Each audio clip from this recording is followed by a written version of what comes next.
that shot is so sick. I feel like I'm watching a Ridley Scott movie. I was trying to create, again, just information for your brain to latch onto.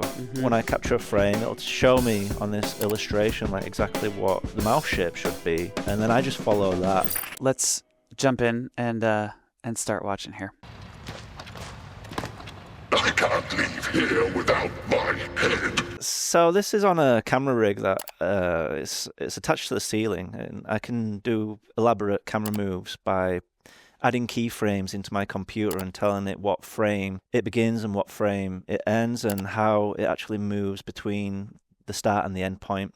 And again, for this shot, I designed it so that the viewer is seeing this time of the clock, but also getting this feeling that this character is walking in our time. So I was like making myself a cup of coffee, coming back and going to the toilet. I was like keeping myself entertained in between capturing frames. That's why that hand is jumping, because there's... Yeah. So that the time is correct on that clock. But what we're witnessing another realm where time is moving in a different way. Oh, let's keep going.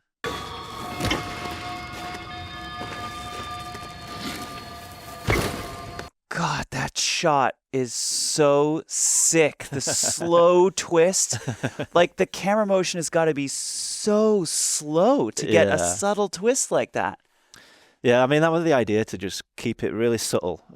So it's like, you kind of feel like something's moving, and that's done in camera. That's not even like, you can cheat that in post-production by zooming in on your frame and then doing like a twist on your frame, but then you lose that perspective, that 3D perspective. Yeah. Yeah, and what's so cool about this is like there is some parallax, right? There's parallax between the top of the puppet and the ground. And so it does feel three-dimensional. I feel like you get a better sense of the texture and space of the set. Exactly, yeah.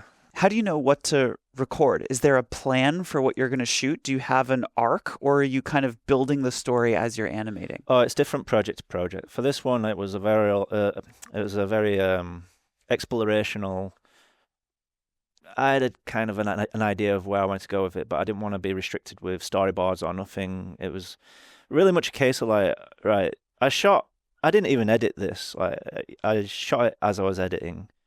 And each shot that I did, I tried different angles, whatever looked nice. It's a privilege that people can't usually afford when they've got a producer involved, when there's money involved.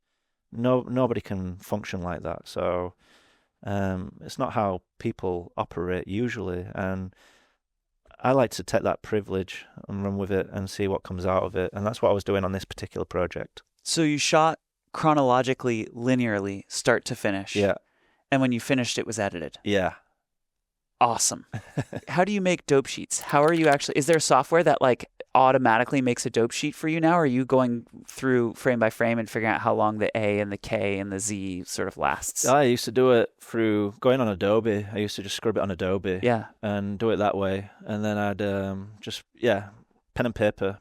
But now there's a function in Dragon Frame where you can bring your audio file into an audio tab, and they have some mouth presets there available. I just use their presets that they've got. There's like maybe 6 or 8 to choose from. A closed mouth, an M shape, an O, and then I scrub it on that, and then I drop these. They're like illustrated mouth shapes, so it looks like a cartoon, and then you can scrub it and then put it in the areas where it matches the sound.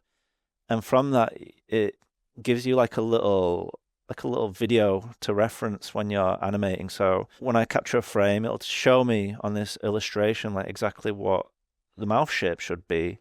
And then I just follow that. And then it's not until I've got like a string of frames together that I play it back, and then I can see the actual final, the finished thing. Right. Cool. So let's watch this mouth. A bit more useful. Just think, what is it that you need? What do you need to leave here? Okay, let's talk about materials. Yeah. Now, what the fuck is this made of, and why does it look so cool and so striking? For this particular shot, I wanted to focus a lot more on textures, and that's why I went with the sand, and that's why I went with the lighting. The lighting is just 2 colors. I was trying to create again, just information for your brain to latch onto. Mm-hmm. For this puppet in particular, like about 10 years ago, I bought some liquid latex. I didn't even touch the stuff. I used toilet roll, and I dipped that in the latex, and then I just wrapped it around the armature, and then that's what you're seeing there. That's just basically dried paper tissue latex layered onto a puppet. Wow, so it's almost like paper mache, but with toilet paper and latex. Yeah, exactly. So this is the latex mixture, and then we're seeing some of the toilet paper kind of texturing. Yeah. Wow. And then some of the latex is a bit thicker, like on his torso there. Yeah.